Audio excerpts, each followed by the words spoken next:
FCAW செயல்முறை மூலம் ஒற்றை V-butt joint single V-butt joint in FCAW process flux நிரப்பப்பட்ட குழாய் மின்முனைகளை பயன்படுத்தி ஃப்ளக்ஸ் கோர்டு ஆர்க் வெல்டிங் செயல்முறை மேற்கொள்ளப்படுகிறது. இந்த செயல்பாட்டில் வெல்டு பூல் ஆர்க் மூலம் உருவாகிறது. இது மின்முனை மற்றும் பேஸ் மெட்டலுக்கு இடையில் உருவாக்கப்படுகிறது. Flux cored arc welding dual shield welding என்றும் அழைக்கப்படுகிறது. இதன் செயல்முறையை அறிந்து கொள்வோம். முதலில் ஆக்சி ஃபியூயல் கட்டிங் செட் அல்லது பவர் ஹேக்ஸா கொண்டு வரைபடத்தில் உள்ளவாறு 150 மில்லிமீட்டர் நீளம் மற்றும் 50 மில்லிமீட்டர் அகலம் கொண்ட 2 ஒர்க் பீஸ்களை வெட்டுங்கள். வெட்டும்போது மற்றும் சுத்தம் செய்யும் போது பாதுகாப்பு கண்ணாடிகள் மற்றும் பாதுகாப்பு கையுறைகளை அணியவும். ஒர்க் பீஸின் தடிமனுக்கு ஏற்ப 2 ஒர்க் பீஸ்களின் ஒரு பக்கத்தில் 30 டிகிரி வி குரூவ் உருவாக்கவும். கிரைண்டிங் மெஷின் மூலம் வி குரூவை உருவாக்கி ரூட் ஃபேஸ் பகுதியை 1.5 இலிருந்து 2 மில்லிமீட்டர் வரை வைத்திருங்கள். சுத்தம் செய்த பிறகு ஒரு செட்டின் உதவியுடன் விளிம்புகளை சரிபார்க்கவும். இப்போது வெல்டிங் இயந்திரத்தை அமைக்கவும். E71D-1 அல்லது E71D-1C டியூபுலர் ஒயர் எலக்ட்ரோடை வயர் ஃபீடருக்கு ஒர்க்பீஸின் தடிமனுக்கு ஏற்ப சரி செய்யவும்.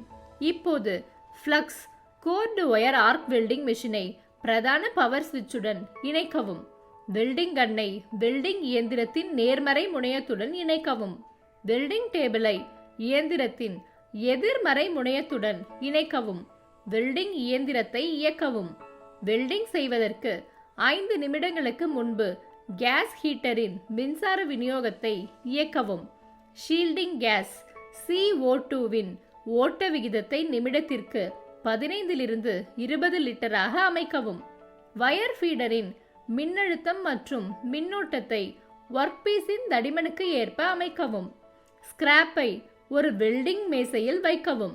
வெல்டிங் டார்ச் மூலம் ஸ்கிராப் முழுவதும் ஒரு ஆர்க்கை உருவாக்கவும்.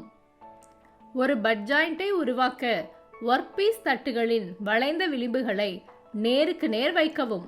வெல்டிங்கில் பெவல் என்பது ஒர்க்பீஸின் விளிம்புகள் அல்லது மூலைகளை உருவாக்கும் ஒரு முறையாகும்.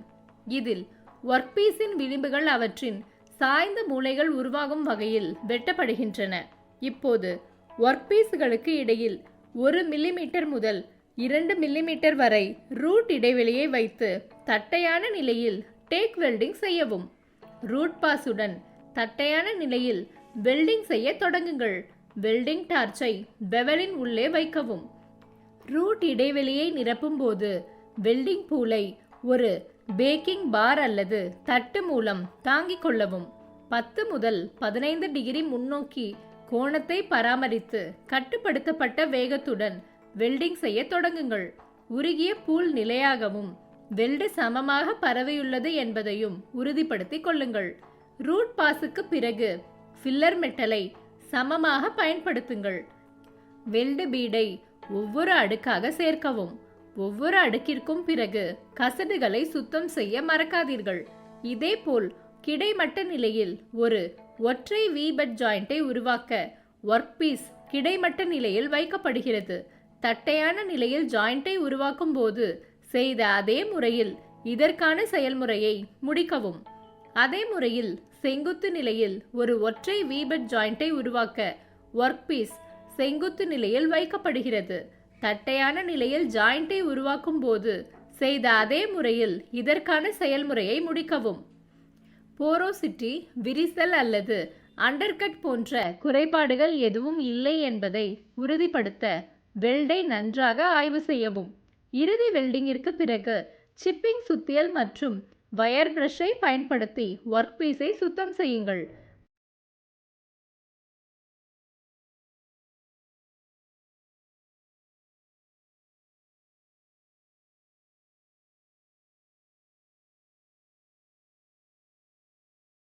பாட சுருக்கம். இன்று இந்த வீடியோவில் ஃப்ளக்ஸ் கோர்டு ஆர்க் வெல்டிங் செயல்முறையை பயன்படுத்தி தட்டையான கிடைமட்ட மற்றும் செங்குத்து நிலையில் சிங்கிள் V-butt ஜாயிண்டை எவ்வாறு உருவாக்குவது என்பதை கற்றுக்கொண்டோம். இதற்கான செயல்முறையை நேரலையாகவும் கண்டோம். இப்போது உங்களுக்கான வேலை என்னவென்றால் தட்டையான, கிடைமட்ட மற்றும் செங்குத்து நிலைகளில் சிங்கிள் வி பட் ஜாயிண்டை உருவாக்க முயற்சிக்கவும்.